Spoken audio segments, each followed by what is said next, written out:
Knowledge corner YouTube চ্যানেলে সবাইকে স্বাগত জানাই। আমি আলোচনা করছিলাম একাদশ শ্রেণীর নমুনা প্রশ্নপত্র নিয়ে। আজ আমি আলোচনা করব 21 নম্বর নমুনা প্রশ্নপত্র নিয়ে। আমি যে নমুনা প্রশ্নপত্রগুলো আলোচনা করেছি, এই নমুনা প্রশ্নপত্রগুলো দেখে গেলে তোমরা পরীক্ষায় অবশ্যই কমন পেয়ে যাবে। আমি আজ এটাই শেষ তোমাদের নমুনা প্রশ্নপত্র আলোচনা করছি, কারণ তোমাদের পরীক্ষা চলছে, তাই তোমরা হয়তো সময় দিয়ে দেখে উঠতে পারবে না নমুনা প্রশ্নপত্রগুলো। তাই আগে যেগুলো আলোচনা করছি সেগুলো মনোযোগ সহকারে দেখবে এবং আজকে এটাও পারলে একটু দেখে নেবে। এই নমুনা প্রশ্নপত্রগুলো মধ্যে থেকেই তোমরা পরীক্ষায় কমন অবশ্যই পেয়ে যাবে। তো আলোচনা করছি 21 নম্বর নমুনা প্রশ্নপত্র নিয়ে। ঋষি ধর্ম উপমন্যুকে প্রথমে কি খেতে নিষেধ করেছিল? ভিক্ষালব্ধ দ্রব্য। গত্তা অরণ্যম উপমন্য রাহানম, গত্তা যুক্ত অরণ্যম যুক্ত উপমন্য।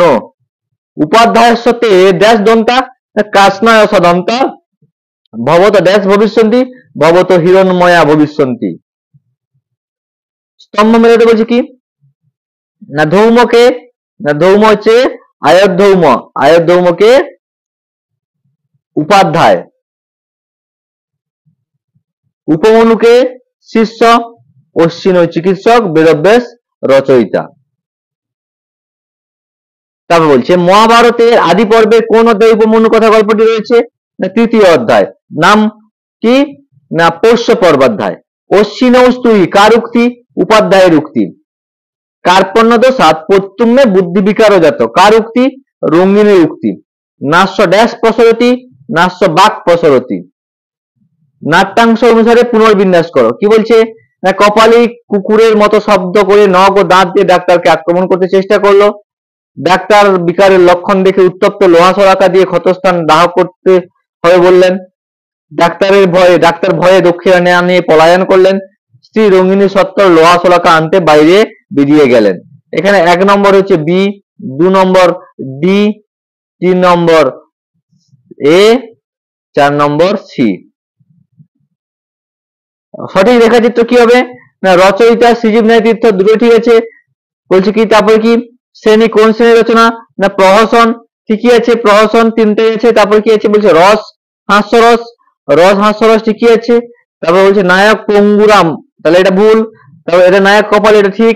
এটাও নায়ক কপাল ঠিক, তাহলে এখানে দুটো অপশনে ঠিক আছে, বি এবং সি। তারপর বলছে কি বরহীন, বরহীন মানে কি? ময়ূর। প্লবঙ্গ মানে ব্যাং। বলাহক মানে বলছে কি বক। শটপথ মানে ভ্রমর। অ্যাকচুয়ালি বলাহক মানে বলাকা মানে বক, বলাহক মানে মেঘ হয়, এখানে বলাহক হবে না, এখানে বলাকা হওয়া উচিত ছিল। তাই এখানে অপশন হবে বি, কিন্তু এখানে প্রশ্নটা ভুল দেওয়া আছে। বর্ষাকালে কি কি ফল পাওয়া যায়? না বর্ষাকালে আম এবং জাম ফল পাওয়া যায়। বর্ষাকালে কোন ধ্বনিকে মৃদঙ্গ ধ্বনি বলে মনে করা হয়েছে? মেঘের গর্জন।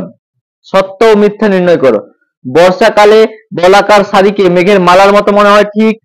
বর্ষাকালে নদী দ্রুত গতিতে বয়ে চলে, মেঘ বর্ষণ করে আর ময়ূরেরা পেখম বিস্তার করে নাচে, দুটোই ঠিক। তারপর বলছে কি 15 নম্বর প্রশ্ন, বর্ষায় মেঘের আকৃতি কেমন ছিল? না বিদ্যুৎ পতাকার মতো, হিমালয় পর্বতের সিংহের মতো, বকের শাড়ির মালার মতো। উপরে সবকটাই ঠিক। রেখাচিত্র কি বলছে? এখানে রেখাচিত্র কোনোটাই ঠিক নেই, এখানে রেখাচিত্র কোনোটাই ঠিক নেই, তাই আমি এখানে কোনোটা দাগ দেইনি, কারণ সবগুলোই ভুল দেওয়া আছে। তথাযুক্ত ইতি, তথেতি। গুণ সন্ধি সূত্রটি কি হলো? আদগুণ। সন্ধি বিধায়ক সূত্রটি কি? পর সন্নিকর্ষ সংহিতা। অক সবর্ণের দীর্ঘ, সবর্ণের দীর্ঘ সন্ধির সূত্র কি? অক সবর্ণের দীর্ঘ। হল সন্ধি বলতে বোঝায় ব্যঞ্জন সন্ধিকে। হল একটি প্রত্যাহার, মাহেশ্বর সূত্রের হল একটি প্রত্যাহার পেয়েছে। সে হল সন্ধি বলতে সমস্ত ব্যঞ্জন বর্ণকে রয়েছে হলের মধ্যে, তাই হল সন্ধি বলতে ব্যঞ্জন সন্ধিকে বোঝানো হয়েছে। সঠিক সব রেখাচিত্র বলছে কি শব্দ সঙ্গে কি বলা হয়? না শব্দের সঙ্গে সুপ। ধাতুর সঙ্গে কি? না ধাতুর সঙ্গে তদ্ধিত, ধাতুর সঙ্গে কি হচ্ছে? তিং। এখানে হবে ধাতু তিং, শব্দ সুপ, ধাতু কৃত। তারপর বলছে শব্দের সঙ্গে সুবিভক্তি যুক্ত হলে সেই পদকে কি বলা হয়? না সুবন্ত পদ। কবি শব্দের ষষ্ঠীর বহুবচনে কি রূপ হয়? কবি নাম। নদী শব্দের তৃতীয় এক বচনের রূপ কি হবে? নদ্দা। এক শব্দের পুংলিঙ্গে তৃতীয় এক বচনে কি রূপ হয়? একে ন। দ্বি শব্দের স্ত্রীলিঙ্গের প্রথমা বিভক্তিতে কি রূপ হয়? না দে। অসমান পদটির বিকল্প রূপ কি হবে? না ন। ভূ ধাতুর লট লকারে মধ্যম পুরুষ দ্বিবচনে কি রূপ হবে? না ভবথ। ক্রি ধাতুর লিট লকারে উত্তম পুরুষ একবচনে কি রূপ হবে? করিস্বামী। স্তম্ভ মিলাতে হচ্ছে কি? হোতা ঋগ্বেদ, উদ্গাতা সামবেদ, অধৈর্য যজুর্বেদ, ব্রহ্মা অথর্ববেদ। ঋগ্বেদের একটি সংবাদ সূক্তের নাম হলো জমজমি সংবাদ সূক্ত। ঋগ্বেদের একটি আরণ্যকের নাম ঐতরেয় আরণ্যক। ঋগ্বেদের একটি ধর্মনিরপেক্ষ সূক্ত হলো কি? না হিরণ্যগর্ভ সূক্ত। রামায়ণে কোন কাণ্ডে সীতার অগ্নি পরীক্ষার কথা আছে? না যুদ্ধকাণ্ডে। রামায়ণ অবলম্বনে কালিদাস রচিত মহাকাব্যের নাম রঘুবংশ। রামচরিতমানস এর রচয়িতাকে? তুলসী দাস। স্তম্ভ মিলাতে বলছি কি? প্রথম কাণ্ড কি? আদি কাণ্ড বা বালকাণ্ড।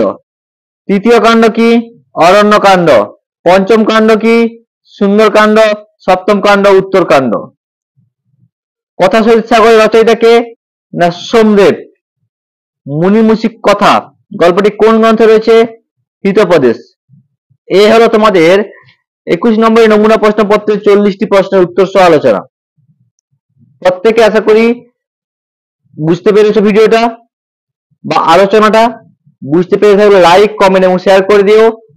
চ্যানেল নতুন হলে সাবস্ক্রাইব করে দিও। আমি তোমাদের আর কোনো নমুনা প্রশ্নপত্র আলোচনা করছি না। এরপর তোমাদের পরীক্ষা শেষ হয়ে গেলেই আমি শুরু করছি সেকেন্ড সেমিস্টারের টেক্সট আলোচনা। অর্থাৎ তোমাদের সেকেন্ড সেমিস্টারের যে টেক্সট রয়েছে অর্থাৎ সেই টেক্সট আলোচনা করব। তার আগে আমি তোমাদের সেকেন্ড সেমিস্টারের সিলেবাস সম্বন্ধে আলোচনা করে দেব। প্রত্যেকে খুব ভালো করে পরীক্ষা দিও।